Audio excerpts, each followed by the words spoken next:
Assalamualaikum warahmatullahi wabarakatuh. Waalaikumsalam warahmatullahi wabarakatuh. Alhamdulillahirabbil alamin. Ya. Selamat siang Bapak Ibu. Siang. Baiklah, pada kesempatan kali ini ya saya akan mendefinisikan tentang budaya positif, tentang posisi kontrol dan segitiga restitusi. Nah, mungkin Bapak Ibu ada yang sudah pernah mendengar tentang ini? Ada mungkin? Atau masih? Oh, ini makhluk apa ini mungkin? Ya, betul Pak. Masih bertanya-tanya ya tentang hal ini ya. Baiklah. Nah, tapi sebelum saya bahas ke materi ini ya, saya akan memulai dengan sebuah ice breaking dulu ya yang sederhana. Kalau ular itu panjang atau pendek? Panjang. Kalau saya bilang ular panjang. Ya. Kalau saya bilang cacing pendek. Ya. Terus kalau saya bilang gajah besar. Gimana ini? Gajah besar. Semut kecil. Oke, siap. Tadi apa? Ular panjang. Cacing pendek. Ya, pendek cacing. Ya, semut kecil. Gajah besar. Baik, saya akan bercerita ya. Suatu hari di hutan ada seekor gajah ya. Gajah itu terlilit oleh ular ya. Kemudian ular itu ya didekati oleh semut. Nah, ya kemudian semut itu masuk ke mulut ular ya.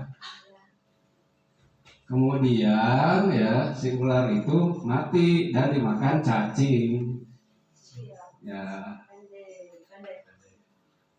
Jadi bagaimana, sudah mulai fokus? Ya. Sudah. Ya, siap.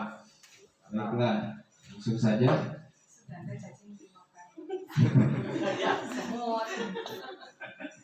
Baiklah, menurut Anda apa itu disiplin? Nah, kira-kira kalau kita mendengar kata disiplin, apa yang ada di benak kita? Apa itu disiplin? Mungkin dari Bapak Ibu ada yang mau coba menjawab? Ada? Kira-kira disiplin itu apa? Patuh, kepatuhan, sesuai aturan. Apalagi?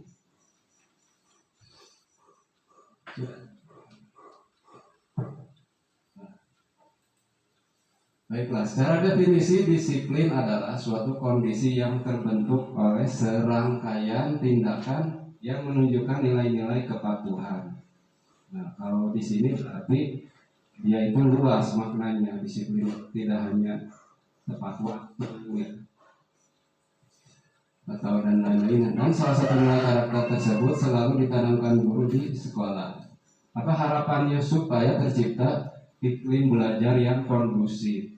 Nah, intinya itu, kalau disiplin dia hanya takut oleh hukuman, dia akan takut ketika dia mau menghukum, belum ada kesadaran. Tapi kalau dia sudah sadar, dia sudah merasakan manfaatnya tentang disiplin, begitu mungkin ya. Nah, berdasarkan teori kontrol ya, menurut William Glasser ini ada 5 posisi kontrol. Nah, baiklah, kita coba nonton videonya. Ada yang sudah pernah menonton ini? Belum.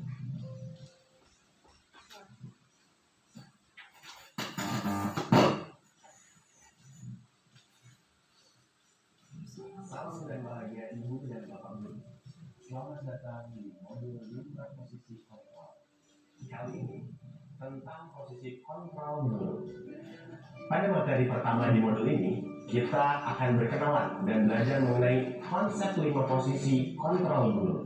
Kita akan mengeksplorasi beberapa contoh praktik proses pembentukan Jadi ada 5 posisi positif pada diri. Diharapkan kita bisa mengidentifikasi dan mengevaluasi cara kita selama ini dalam membimbing murid untuk memiliki sikap disiplin. Dengan begitu, kita bisa tahu letak posisi kontrol kita dan dampaknya bagi perkembangan murid. Aku pernah lupa membawa buku gambar. Aku disuruh menyanyi lagu di depan kelas. Aku pernah berantem. Pak guru bilang aku tidak kasihan padanya. Dia capek mengajari aku. Aku pernah tidak mengerjakan PR. Bu guru bilang tidak apa-apa. Aku dimaafin.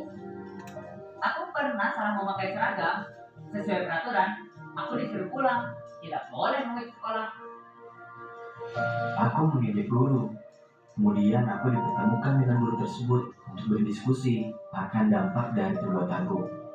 Aku mengerti kesalahanku dan aku akan perbaiki.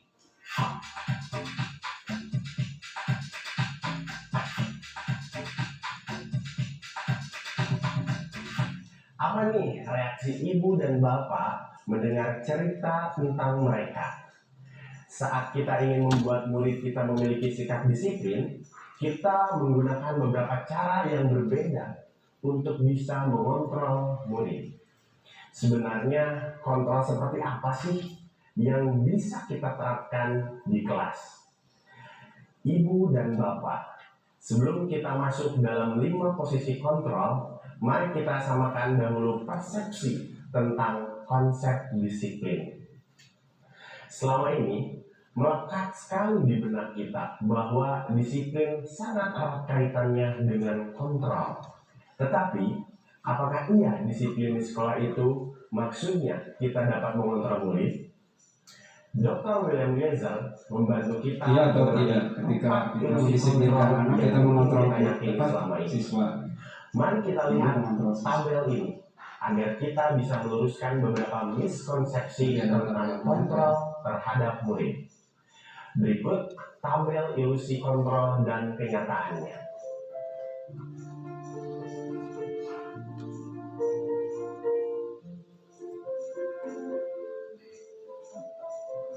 Guru dapat mengontrol murid. Kenyataannya kan setiap siswa itu memiliki hak pilih. Guru tidak dapat memaksakan kehendak. Kita tidak bisa mengontrol penuh siswa kita.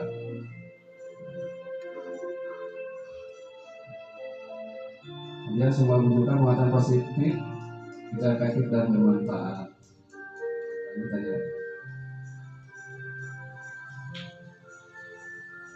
Kemudian tentang kritik.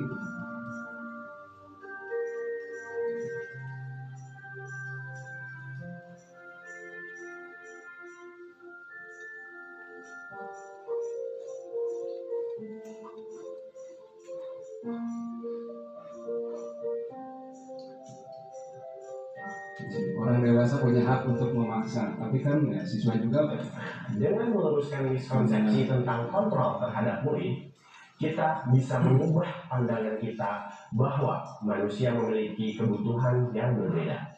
Kita juga memahami bahwa setiap orang memiliki gambaran dan pandangan yang berbeda tentang segala hal. Mari kita sadari bahwa kita tidak bisa mengontrol orang lain. Diri kita lah yang bisa kita kontrol. Dengan menyadari bahwa setiap manusia mempunyai tujuan dalam perilakunya, kita bisa selalu mempunyai model berpikir win-win solution. Tidak perlu ada yang kalah dalam interaksi manusia. Ini jugalah yang perlu kita ingat saat kita berinteraksi dengan murid kita, terutama saat mereka berbuat pelanggaran disiplin. Kita tidak perlu mempunyai rasa ingin menang atas murid kita. Mari membimbing mereka untuk lebih memaknai perilakunya melalui 5 posisi kontrol guru.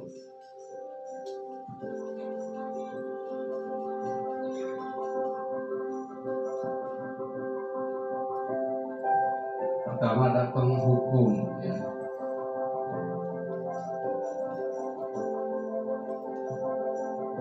Yang kedua ada pembuat rasa bersalah.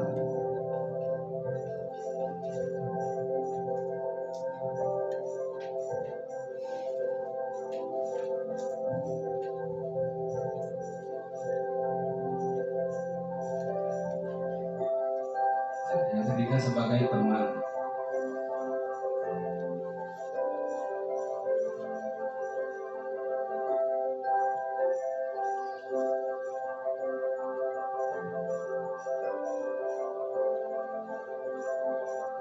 Kemudian sebagai pemantau.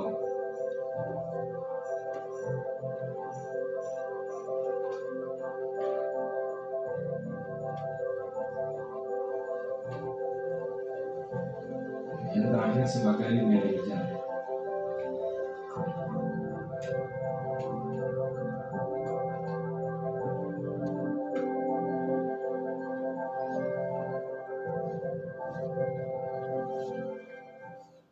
Setelah mempelajari tabel tersebut, mari kita kembali pada 5 kasus di awal materi ini. Posisi kontrol guru manakah yang ada di setiap kasus? Yuk kita lihat. Pada murid 1, kita melihat bagaimana murid tidak membawa buku gambar dan disuruh Kira-kira posisi kontrolnya ini seperti apa? merupakan bentuk hukuman. Tidak adanya korelasi antara sanksi dan kesalahannya. Hanya membuat murid menjadi takut dan malu. Apalagi jika terjadi di jenjang PAUD, maka murid akan menjadi trauma untuk kembali ke sekolah. Posisi dalam kasus ini adalah penghukum. Pada murid 2, guru meminta simpati dari murid. Dia meminta murid untuk mengasihaninya. Posisi ini adalah pembuat rasa bersalah. Murid menjadi lemah, tidak percaya diri, dan mempunyai krisis identitas. Pada murid ketiga, saat murid tidak mengerjakan PR, gurunya memaafkan dan membiarkannya. Apakah muridnya belajar akan kesalahannya? Tidak. Posisi kontrol ini adalah teman. Murid akan menjadi nyaman dan menjadi ketergantungan akan dukungan dari kita. Pada murid keempat, guru menerapkan sanksi sesuai aturan sekolah. Murid salah memakai seragam, peraturannya adalah pulang, sehingga murid tidak sekolah di hari itu. Posisi ini adalah posisi pemantau. Murid melakukan konsekuensi sesuai peraturan. Pada murid kelima, posisi guru adalah manajer. Karena murid diberikan ruang diskusi, diajak untuk mengenali kesalahannya, dan dia belajar dari kesalahannya agar tidak diulang kembali. Kelima posisi kontrol ini menggambarkan tipe dan cara kita dalam menerapkan disiplin di kelas. Dengan mengetahui kelima posisi kontrol tersebut, maka kita bisa mengerti posisi kontrol yang tepat untuk mendukung proses restitusi di kelas. Pada saat penerapan disiplin, mungkin nanti akan ada murid yang belum siap dalam proses restitusi, sehingga kita bisa berganti posisi dari manajer ke posisi pemantau. Ini tidak masalah dan diperbolehkan. Ibu dan Bapak Guru, mari kita evaluasi kembali saat ini kita lebih sering berada dalam posisi kontrol guru yang mana. Kira-kira ada di posisi mana? Setiap posisi kontrol memiliki dampak yang berbeda bagi murid. Dengan melihat tabel tadi, sekali lagi, mari kita pikirkan kembali dampak masing-masing posisi tersebut dalam pembentukan disiplin diri murid kita. Tentunya kita ingin setiap proses pendisiplinan yang kita terapkan bermakna bagi perkembangan positif murid. Lalu, seperti apakah posisi terbaik untuk membantu murid melakukan restitusi? Kita akan pelajari dampak dan contohnya lebih lanjut pada materi selanjutnya ya. Sebelum kita mengakhiri sesi ini, mari kita melihat sekali lagi ke dalam diri. Apakah ibu dan bapak guru sering berpindah posisi kontrol? Jika iya, kira-kira faktor apakah yang menyebabkan kita berpindah posisi? Mari kenali lagi posisi kontrol dominan kita saat ini dan kita renungkan posisi kontrol terbaik menurut kita. Selamat belajar ibu dan bapak guru, tetap sehat dan semangat ya. Salam dan bahagia.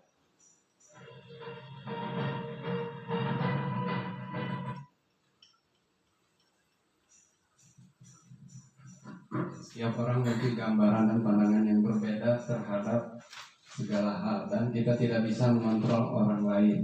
Diri kita yang bisa mengontrol diri kita sendiri.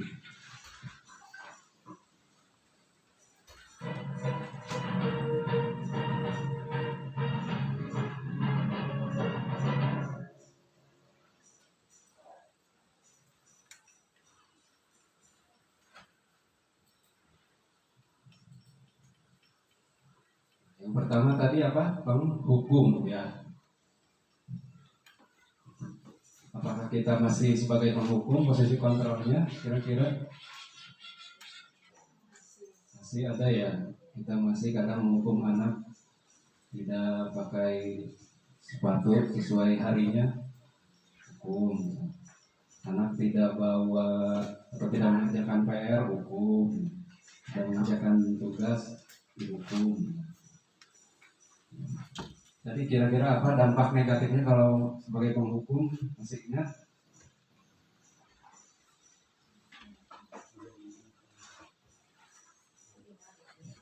Ya, dampak buruknya itu ya kalau lebih jauh mungkin bisa teringat sampai dia tua nanti. Nah, dulu pernah dihukum ke Pak Anu, gitu.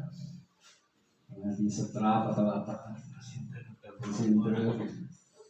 Itu dia pasti akan melekat tentang hukumannya.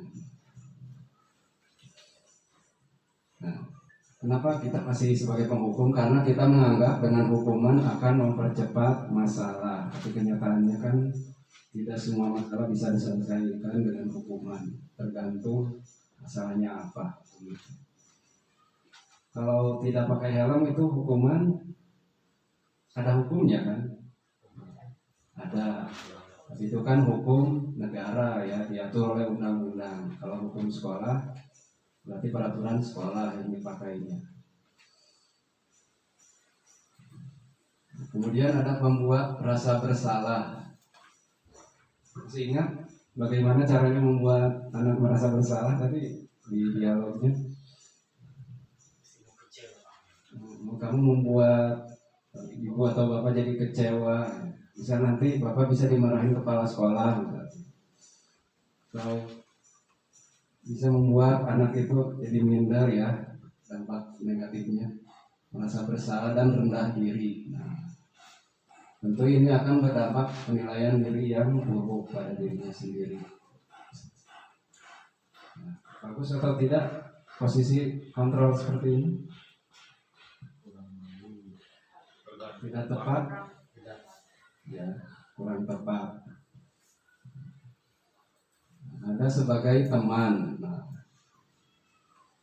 bagaimana kira-kira kalau posisi kontrol kita sebagai teman? Misal anak tidak mengerjakan PR, ya gak apa-apa misal. Tapi ketuman ya. Besoknya dia pasti tidak akan mengerjakan PR lagi atau tugas. Pak Anu mah bager, ya, Bu Anu mah bager. Di sini guru bersikap akrab ya.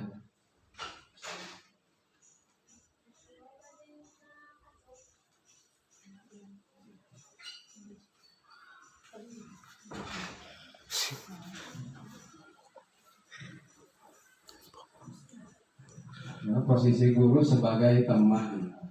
Itu kalau sebagai teman ya akrab, ramah tamah ya, dengan gestur yang jenaka, resep gere, budak gere, tidak tegang suasananya. Ya, ada tidak dampak negatifnya kalau kita sebagai guru posisi kontrolnya sebagai teman?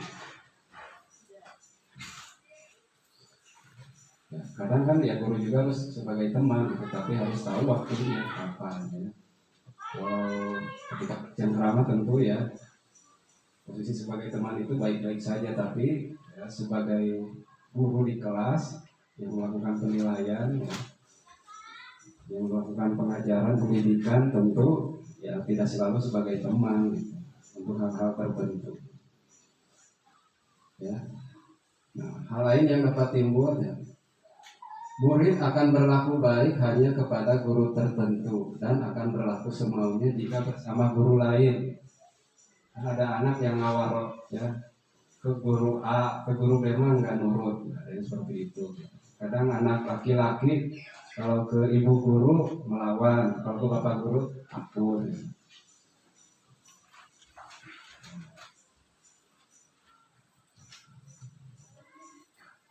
Kemudian posisi pemantau atau posisi mengawasi. Nah, di sini guru bertanggung jawab untuk mengawasi ya perilaku murid. Nah, posisi pemantau ini ya apapun yang dia lakukan dia bertindak berdasarkan aturan. dan tahu konsekuensinya. Nah, dengan menggunakan sanksi atau konsekuensi, ya guru dapat memisahkan hubungan pribadi dengan murid. Nah, kemudian seorang pemantau mengandalkan perhitungan, catatan, dan data-data yang dapat digunakan sebagai bukti ya atas perilaku seseorang. Nah, akibatnya dalam posisi ini siswa memahami sanksi yang harus dijalankan karena telah melanggar peraturan sekolah. Salah satu contohnya kita menerapkan sistem poin misal kepada anak. Anak itu dikasih poin. Kalau dia melanggar, poinnya berkurang. Ya, sesuai dengan tindakan pelanggarannya. Kalau sudah mencapai batas minimal ya bisa dikeluarkan, kan masih ada sistem poin itu. Bagus atau tidak sistem poin itu kira-kira? Bagus ya, karena dia guru tentu akan bertindak sesuai aturan dan peraturan sekolah bisa ditegakkan dengan baik. Ya. Tapi tidak untuk anak ya 6 tahun ke bawah, baru TK itu beda. Kalau anak SD sampai SMA ya, bukan kita di SMP ya perlu aturan sistem poin.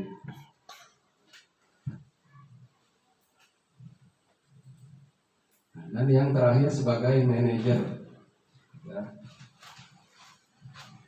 Posisi manajer tentu guru melakukan sesuatu bersama dengan murid itu, ya. Murid dipersilakan untuk mempertanggungjawabkan perilakunya. Ya. Dalam posisi ini murid diajak untuk menganalisis kebutuhan diri sendirinya dan juga kebutuhan orang lain. Itu di sini bukan penekanan sebagai pembuat konsekuensi ya, tentunya kita ingin supaya siswa itu dapat memperbaiki kesalahan yang telah ia lakukan ya. Tentu dengan kita memposisikan diri sebagai manajer ya kita tentu dapat menguatkan atau memperbaiki karakter anak. Nanti posisi manajer itu ada lagi kaitannya dengan segitiga restitusi. Bagaimana penanganan anak yang bermasalah. Masalah apapun ya kira-kira di sekolah bisa dengan segitiga restitusi. Kira-kira kita mau di posisi yang mana Bapak Ibu? Penghukum, pembuat rasa bersalah, teman, pemantau atau manajer? Idealnya di manajer, tapi karena kita ada di pemantau juga. Kami penghukum. Ya. Iya. Tapi porsinya jangan dominan penghukum semua. Ya. Kalau dari 100% ya kita bagi 5, porsinya lebih besar ke manajer, kurang sedikit ke pemantau, teman sampai ke penghukum. Tergantung dari tindakan pelanggaran yang dilakukan oleh murid. Di sini kan sudah ada contoh-contohnya. Apakah kelihatan? Ya, contoh sebagai penghukum ya, menghardik, menunjuk, menyakiti, menyindir. Kalau sebagai manajer kan sebaliknya, mengajukan pertanyaan-pertanyaan.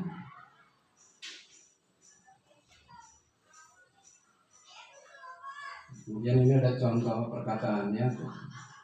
Kalau sebagai penghukum, contohnya kalau kamu tidak melakukannya, harus dia rasakan. Nah, itu sebagai penghukum contohnya. Kalau sebagai pembuat rasa bersalah, kamu seharusnya sudah tahu. Ibu itu lelah sekali mengatakannya sampai ibu stres. Itu kan membuat rasa bersalah. Nah, kalau sebagai teman, contohnya, ayolah lakukan demi bapak ibu. Itu sebagai teman. Atau masa kamu tidak mau? Ingat kan, ya dulu pernah bapak bantu, atau bantu. Kalau sebagai pemantau, kamu ingat apa peraturannya atau apa yang kamu langgar? Itu sebagai pemantau. Kalau sebagai manajer, pertanyaannya contoh apa ya aturan atau peraturan sekolah yang kita yakini atau keyakinan kelas atau nanti kesepakatan kelas misalnya di kelas. Apa yang bisa kau kerjakan untuk memperbaiki masalah? Jadi anak diajak berkolaborasi untuk mencari solusinya. Hasilnya itu ada ya, beberapa hasilnya. Kalau hukum, anak akan menjadi pemberontak. Itu kalau dominan menghukum. Kalau sebagai pembuat rasa bersalah, suka berbohong. Kalau sebagai teman nanti ketergantungan. Kalau mau dihukum maunya sama guru yang A, nggak mau sama yang B. Contohnya, kalau kita sebagai pemantau ya, anak akan menyesuaikan diri bila diawasi. Kalau sudah sebagai manajer, nah anak itu sudah ada rasa kesadaran, dia dapat mengeluarkan di pribadinya.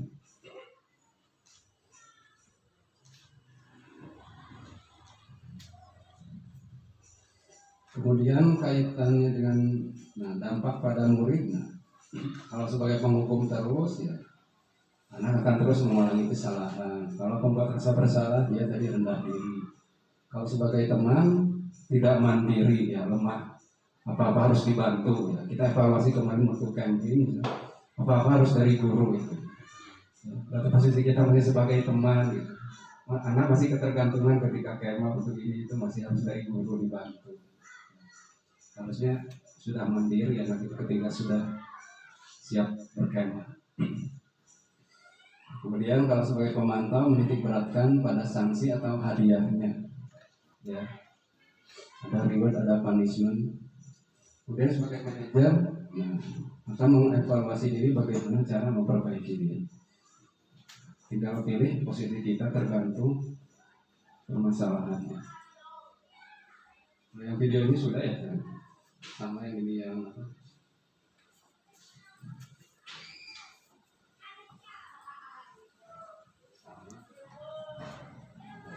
yang ini kan dialog tadi Bu, orangnya sama, dialognya berbeda. Terlambat. Kamu deh, pasti terlambat. Maaf Bu, saya Apa? Apa coba? Alasan kamu apa lagi?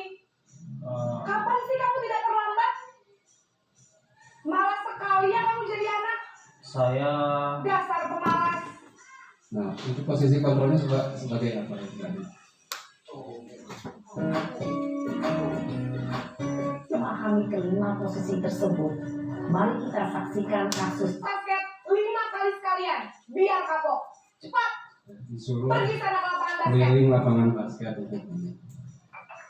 posisi penghukum biasanya berbicara dengan nada tinggi, menghardik, menunjuk-nunjuk, menyakiti, dan menyindir.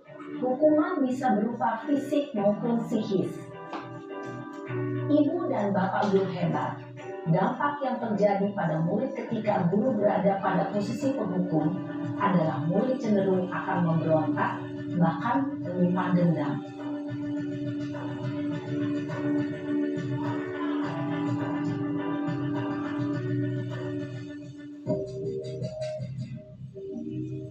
Ulang lagi atau cukup? Paham ya? Posisi kita sebagai apa selama ini? Refleksinya. Kemudian disiplin positif melalui segitiga restitusi di sekolah. Apa pula itu segitiga restitusi ya? Kata orang Batak ya. Ada yang tahu Bapak Ibu?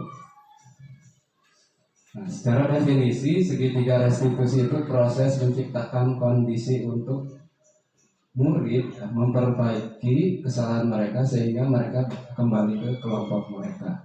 Itu secara teorinya definisinya seperti itu. Agar apa? Agar mereka dengan karakter yang lebih kuat. Nah, ini tahapannya ya. Yang pertama itu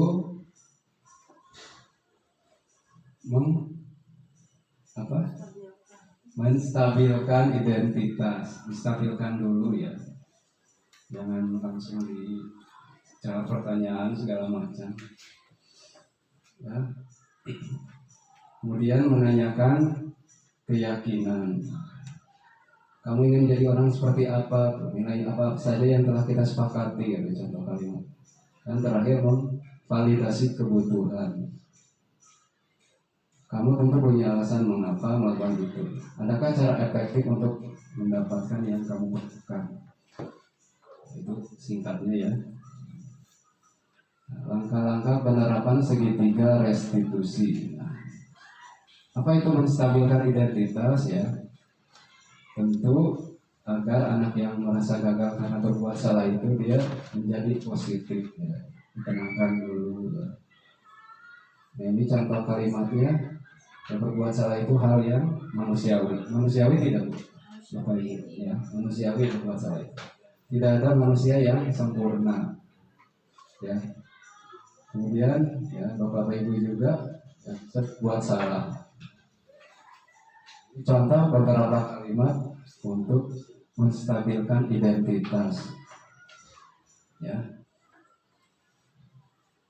Kalau kamu menyalahkan dirimu sendiri terus menerus, apa kamu bersikap baik pada dirimu sendiri? Kita stabilkan identitasnya ya. Kemudian kita validasi kebutuhannya. Memvalidasi kebutuhan itu ya membantu murid mengenali kebutuhan dasar yang ingin dipenuhinya. Ya, Bapak Ibu tahu kebutuhan dasar manusia itu ada berapa?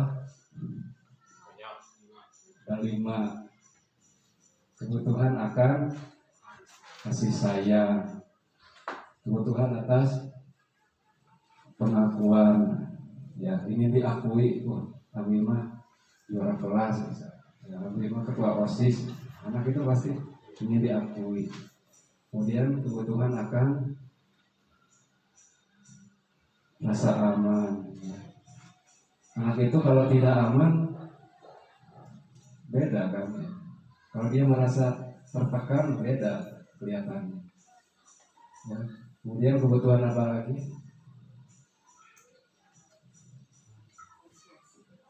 Apresiasi ya, dari kebutuhan untuk fisiknya, misal perutnya lapar atau apa. Kenapa kamu bolos ke warung? Gitu? Lapar Pak, pasti anak gitu, haus segala macam. Berarti kan ada 5 kebutuhan ya. Nah, pada dasarnya setiap tindakan manusia itu ya berdasarkan bagaimana cara dia untuk memenuhi kebutuhannya. Ya. Jadi setiap tindakan itu pasti ada motifnya. Motifnya itu biasanya dari kebutuhan yang ingin dia penuhi ya. Nah itu ada kan kemanusiaan, kebebasan, kasih sayang, rasa diterima, kesenangan atau bertahan hidup ya. Ada lapakan, ada jajan ya. Anak itu pasti selalu ingat istirahat kapan gitu. Ya. Tapi kalau kembali ke kelas suka lupa lagi. Kalau jam istirahat pasti tahu. Seperti itu ya. Nah ini contoh kata-katanya ya. Kamu bisa saja melakukan hal yang lebih buruk, tapi kamu tidak melakukannya kan? Apa yang penting bagi kamu? Sekolah atau apa? Maukah kamu belajar cara lain mendapatkan yang kamu butuhkan tanpa harus memukul? Nah, ini contoh saja gitu. Untuk redaksi kalimatnya ya bisa Bapak Ibu buat sendiri. Nah, kemudian menanyakan keyakinan. Nah, keyakinan ini menanyakan aturan ya, keyakinan atau kesepakatan kelas atau aturan sekolah. Ya, anak melihat kesalahannya dihubungkan dengan norma sosial dan nilai-nilai yang diyakininya. Ya. Saat anak ditanya kenapa tidak sholat, kamu Islam bukan? Rukun Islam kedua apa? Buat apa dan rukun Islam kayak itu. Nah, di sini kita menanyakan keyakinan. Ini contohnya apa nilai yang kita percaya atau apa kesepakatan kelas kita. Kalau di sini bahasanya nilai-nilai universal apa? Ya. Nilai-nilai universal itu nilai-nilai yang diterima oleh semua orang. Ya, contohnya seperti apa? Ada yang tahu nilai universal, nilai kebaikan atau kebajikan, disiplin, bersih. Nah, itu nilai-nilai universal maksudnya. Ya, rapi. Kemudian kelas yang ideal itu seperti apa ya? Ini contoh pertanyaan lainnya misal, kamu ingin menjadi orang yang seperti apa?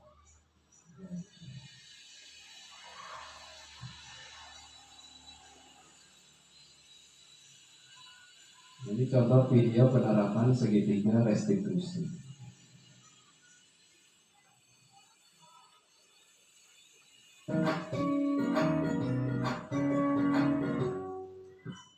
Salam dan bahagia Ibu dan Bapak guru hebat. Pada video kali ini kita akan membahas tentang salah satu program disiplin positif yang diterapkan di lingkungan sekolah yang dikenal dengan nama restitusi.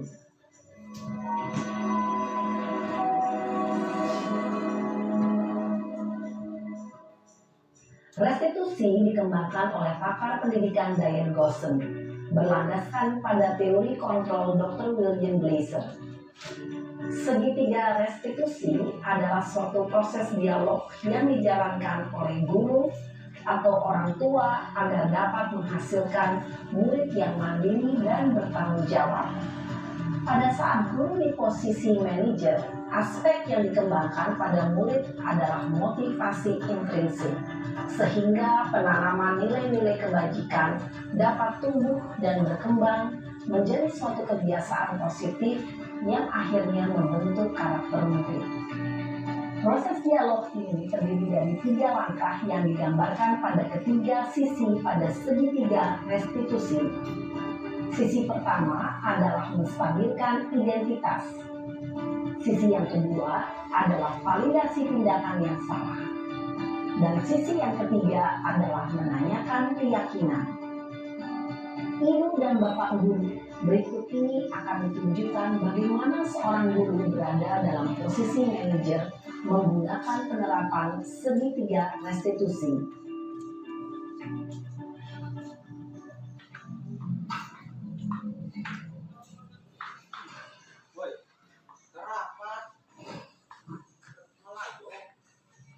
Siang Sarah, Siang Pak. sudah lama nggak ketemu Sarah. Kenapa hari ini ada di sini? Kesel Pak, kesel banget. Masa aku dikatain tukang fitnah Pak? Ya aku marah lah. Aku balik katain Eka di depan kelas. Kesel banget. Oh begitu. Ya pasti kamu marah dan kesal. Bapak juga akan marah apabila ada yang menuduh Bapak seperti itu. Kemudian pada saat itu kamu mau melakukan apa? Ya saya langsung ngatain Eka lah Pak. Kesel banget. Saya bentak-bentak dia depan teman-teman lain. Oh begitu. Pasti kamu melakukan seperti itu karena suatu alasan tertentu, bukan? Iyalah, maksud saya diam saja Pak. Ya saya bela diri lah. Maksud saya dituduh tukang fitnah. Ya wajar lah. Mempertahankan harga diri itu sesuatu yang penting buat kamu. Untung kamu tidak bertindak lebih gegabah lagi. Hanya membentak-bentak. Iya Pak. Untung saya masih bersabar dan hanya membentak saja. Sudah gemes padahal. Saya pasti bela diri lah. Ya pasti ya. Tapi kamu memilih untuk tetap bertahan dan bersabar. Kamu memilih untuk tidak berbuat lebih parah lagi, bukan? Iya. Nah, sekarang coba kita lihat lagi. Tindakan kamu yang bentak-bentak Eka di kelas. Tindakan kamu itu kira-kira sesuai dengan keyakinan kelas atau prinsip kamu tidak? Enggak lah Pak. Capek Pak jadi pemarah. Jadi keyakinan atau prinsip mana yang kurang sesuai dengan keinginan kamu? Ya, saya sebenarnya sangat menghargai orang lain. Mungkin saat itu saya menjadi emosi. Jadi tidak menunjukkan sikap itu. Kamu meyakini tidak? Menghargai orang lain itu penting buat kamu. Yakinlah Pak. Iya, setuju. Kita harus saling menghargai. Namun, ada juga keyakinan yang kita sepakati yang perlu kita jalankan apabila kita sedang marah, bukan? Ya saya bisa lebih proaktif. Mulai dengan diri sendiri. Saya bisa jadi lebih bersabar, mengambil waktu jeda untuk berpikir mau apa selanjutnya. Kira-kira kamu bersedia memperbaiki masalah ini tidak? Bersedia Pak. Kalau kamu memperbaiki masalah ini, kamu akan menjadi orang seperti apa? Saya akan menjadi orang yang bertanggung jawab kali ya Pak. Dan senantiasa proaktif. Iya, menurut kamu Bagaimana rasanya menjadi orang seperti itu? Ya nyaman lah, bangga bisa bersabar dan menahan diri. Baiklah kalau begitu. Yuk kita pikirkan bagaimana memperbaiki masalah ini.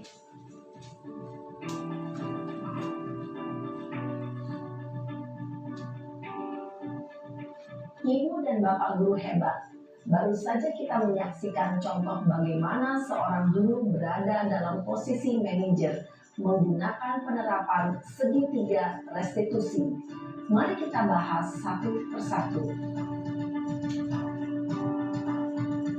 Pada sisi pertama, menstabilkan identitas berdasarkan pada prinsip bahwa membuat kesalahan adalah bagian dari proses pembelajaran.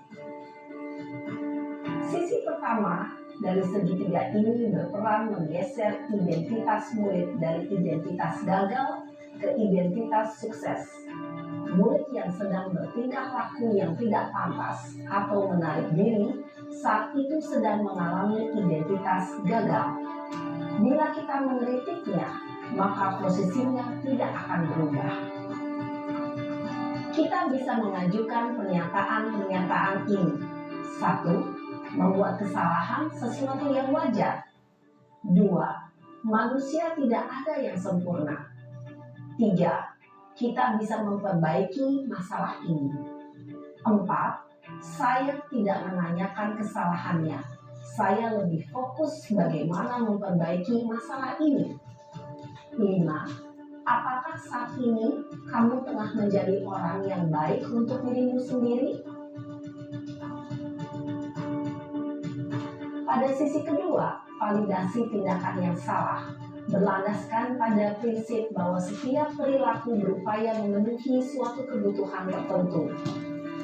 Guru yang telah memahami teori kontrol akan bergeser dari pemikiran stimulus respon menjadi proaktif dan mencoba untuk mengenali tujuan dari perilaku murid. Mengenali dan mengakui kebutuhan murid ini dapat memperbaiki hubungan dengan murid tersebut. Pernyataan atau pertanyaan bisa disampaikan dengan nada suara tidak menghakimi atau memojokkan, sehingga dapat mengembalikan murid pada posisi positif. 1. Kamu bisa saja bertindak lebih gegabah lagi dari ini. 2. Kamu bukan melakukannya tanpa suatu alasan tertentu. 3.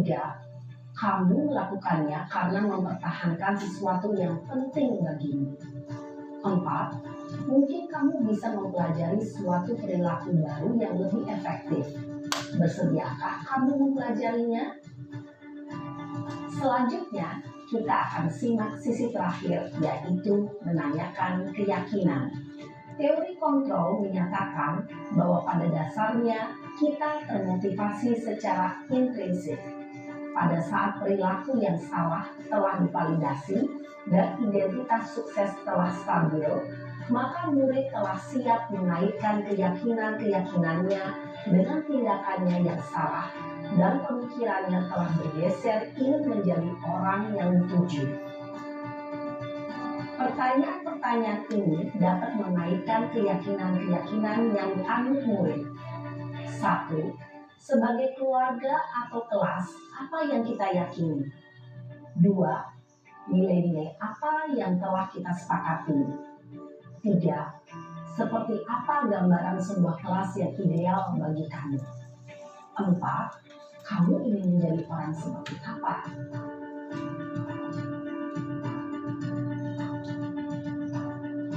Dalam menerapkan segitiga restitusi, perlu diperhatikan beberapa hal, yaitu 1. Perilaku yang salah perlu dikaitkan dengan nilai-nilai atau keyakinan-keyakinan yang telah disepakati atau dituju. 2. Kesediaan orang yang melakukan kesalahan untuk memperbaiki masalah. 3. Pemecahan masalah sebisa mungkin relevan atau memiliki hubungan dengan masalah yang ada. 4. Usaha.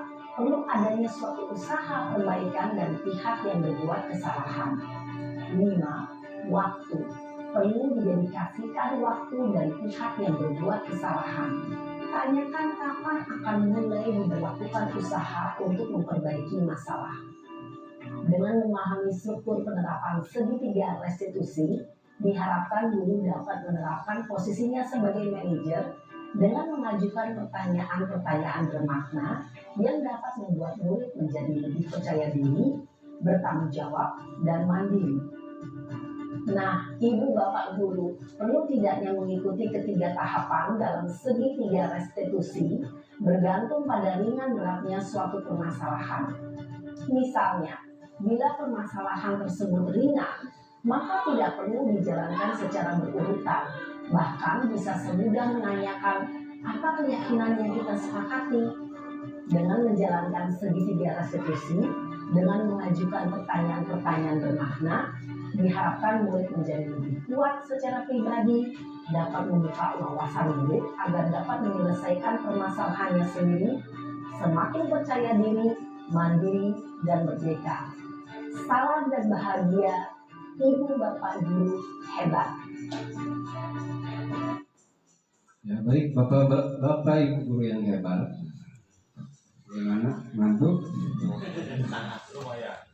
Ya. Kira-kira bisa tidak kita menerapkan segitiga restitusi ini? Siap? Bisa? Bisa. Kalau masalahnya ringan, apakah harus ketiga-tiganya? Tidak ya. Cukup bisa salah satunya, menanyakan keyakinan. Ya.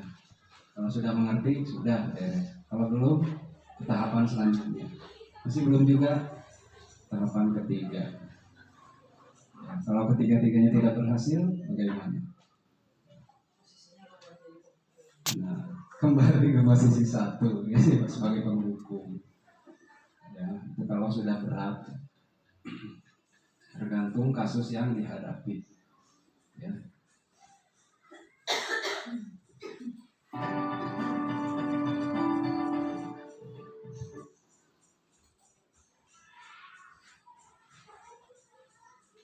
Practice makes perfect. Tahu artinya Bapak Ibu? Ya, kalau kita sering berlatih, hasilnya akan semakin baik, semakin bagus. Ya, karena ya posisi kontrol ini ya perlu dilatih. Gitu. Ya, kalau tidak dilatih akan susah sebagai manajer. Ya, kalau jadi penghukum itu mudah. Ya. Kalau jadi manajer itu susah, makanya posisi manajer itu biasanya di atas. Ya. Kalau sebagai pemantau agak ke bawah sedikit. Kemudian tadi penerapan segitiga restitusi, ya, apa bila diterapkan di sekolah kita bisa tidak? Bisa ke anak yang bermasalah bisa, bisa. Misalnya siapa? Ada DR misalnya. Hari ini tidak pernah masuk, ikut sijer, Siti, ya.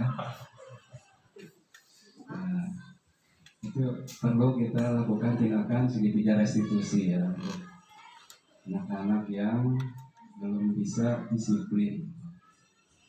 Betul kita arahkan, ya, karena posisi guru ya, sebagai penuntun anak. Kalau menurutnya jadi Dewantara itu. Nah, mungkin dari Bapak Ibu guru ada yang ingin ditanyakan? Sudah habis lah ini. Maka sudah paham? Ada yang ingin atau mau coba praktek? Misalnya yang satu jadi guru, yang satu jadi murid.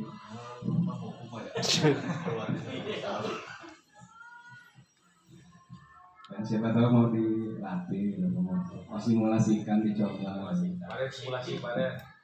Ya, kalau tidak, berarti cukup. Gitu. Gimana? Nah, mau jadi seperti apa?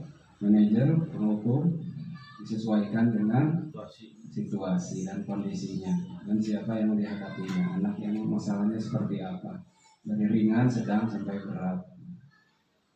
Kalau misal anak yang merokok di luar, memakai seragam, posisi kita harus sebagai apa?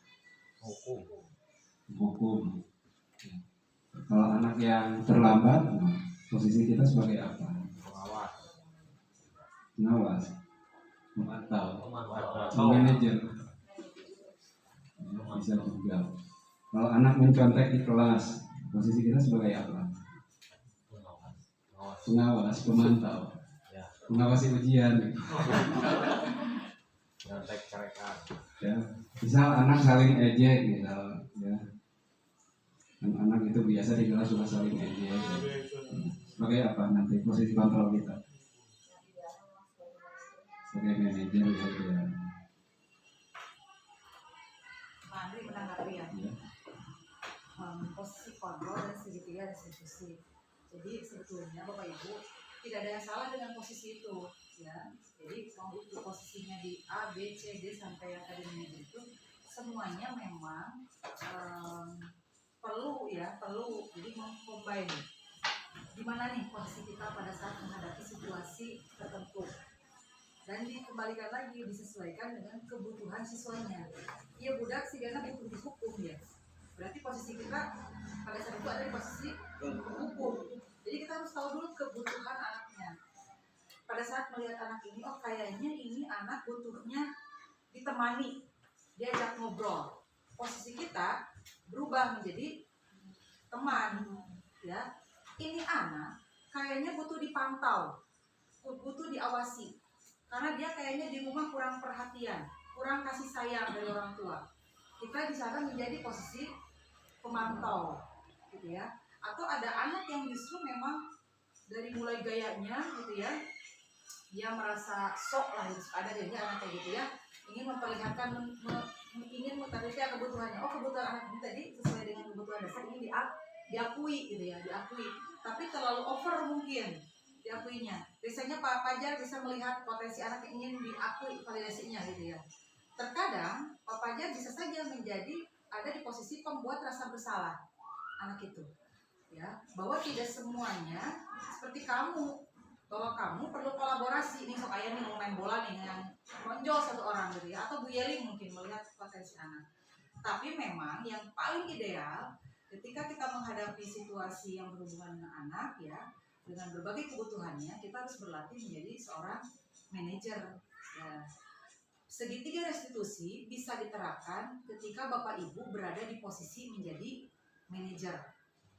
Segitiga restitusi tidak dapat dilakukan ketika kita menjadi berada di posisi penghukum. Jadi kitanya dulu, kita kontrol dulu. Posisi saya sedang jadi manajer nih. Saya sedang berada di posisi menjadi teman nih, gitu ya. Kayak kasus mau direstitusi. Jadi posisi kita menjadi manajer. Teknik dialog tadi si Bapak yang tadi itu dialognya memang cukup berat loh itu. Sampai bisa anak menjawab pertanyaan-pertanyaan yang memang kayaknya anak kita nggak bisa. Tapi itu ilmunya ada. Jadi sudah mempelajari coaching, teknik coaching ya. Nah itu tadi yang dipakai si Bapak itu adalah menggunakan teknik coaching, ya, meng-coaching. Dan ini jarang. Yang biasanya ada di Pak Pajar mungkin dia meng-coach. Kita jadi coach. Ini jadi coach. Seringnya Bapak Ibu itu melakukan mentoring dan counseling. Ya, mentoring udah jelas. Ada tutorial. Kayak gini caranya, kayak gini caranya. Kita jadi mentor ya. Counseling. Biasanya ketika anak punya masalah. Nah, diberitahu tidak jalan keluarnya ketika jadi konselor. Diberitahu ya. Tapi ketika meng-coaching tadi si Bapak tadi ngasih tahu tidak harus kayak gimana. Tidak. Akhirnya anak yang menjawab sendiri. Oh iya, saya harus lebih mandiri, caranya bertanggung jawab. Itu teknik coaching dan itu harus banyak dilatih. Ya. Biasanya memang dulu ada ahli-ahli tertentu ya. Tapi kita bisa berlatih. Mungkin bisa berbagi praktik baik tentang coaching ya. Coaching dan itu harus dipraktekkan. Dan terakhir, Bapak Ibu tidak bisa menggali dan merestitusi serta mengcoaching anak kalau tidak pernah memanggil anak. Pada saat Bapak yang tadi melakukan dialog, itu dilakukannya di mana? Di rumah atau di sekolah? Di sekolah. Di ruang mana dia melakukan? Di ruang guru atau di lapangan? Di ruang guru. Hadirkanlah anak-anak di ruang guru. Panggil anaknya. Sini. Atau misalkan kayaknya ini mah butuh menjadi teman. Samperkeun anaknya. Di mana dia biasanya ada? Di mana biasanya dia berkumpul? Tadi saya berada di posisi sebagai teman. Kamarnya sebagai penghukum. Biar tahu ya, anak perempuan itu sebagai penghukum. Posisi tadi saya di siang tadi menghadapi anak yang sama. menjadi teman dan menjadi manajer restitusi, yang pada akhirnya muncullah jawaban dari salah satunya anak ibu, sekarang mah saya sudah belum kena disimpannya di sekolah, terus begini bla bla bla. Jadi itu kan kepiawaian ya. Dan tadi kata Pak Andri terakhir bahwa posisi manajer itu pasti ada di up atau down, di atas, dan Bapak Ibu teh adalah posisinya ada di atas, itu sebagai pemimpin pembelajaran di kelas. Ini tidak akan terjadi dialog kalau Bapak Ibu tidak pernah memanggil, tidak pernah menghampiri, ya, tidak pernah menyapa dan sebagainya. Silahkan mulai belajar, berlatih, mempraktekkan disiplin positif, segitiga restitusi, ya. Walaupun dalam mau langsung karena keyakinan, gitu ya. Dan budak kita micin sampah lumut gitu. Tuh kudu heula di stabil identitas. Kamu ya ibu nggak apa-apa mau buang sampah, itu gitu. Kamu tahu nggak apa yang sudah disepakati di kelas kita? Apa saja? Menjaga kebersihan misalkan gitu ya. Kamu tahu tindakan kamu itu melanggar kesepakatan kita? Iya. Apa yang harus kamu lakukan?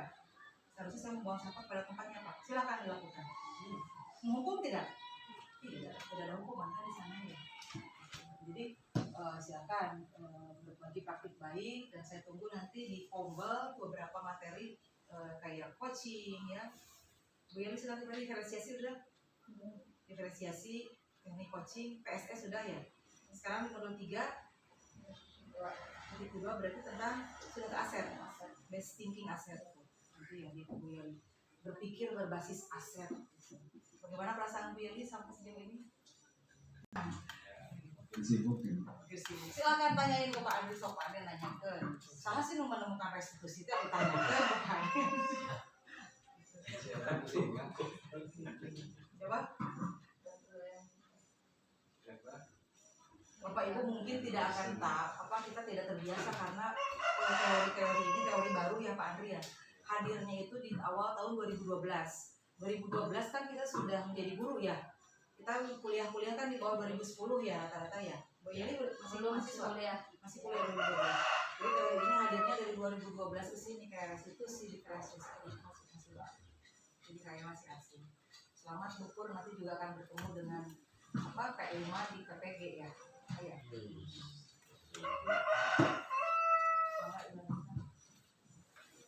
Ya, bagaimana Bapak Ibu? Menarik materinya? Menarik. Siap untuk diimplementasikan? Siap. Siap. Kalau sudah siap, ya saya tutup saja acara hari ini. Ya, terima kasih atas perhatiannya dan kesempatannya. Mohon maaf apabila ada salah-salah kata. Assalamualaikum warahmatullahi wabarakatuh. Waalaikumsalam.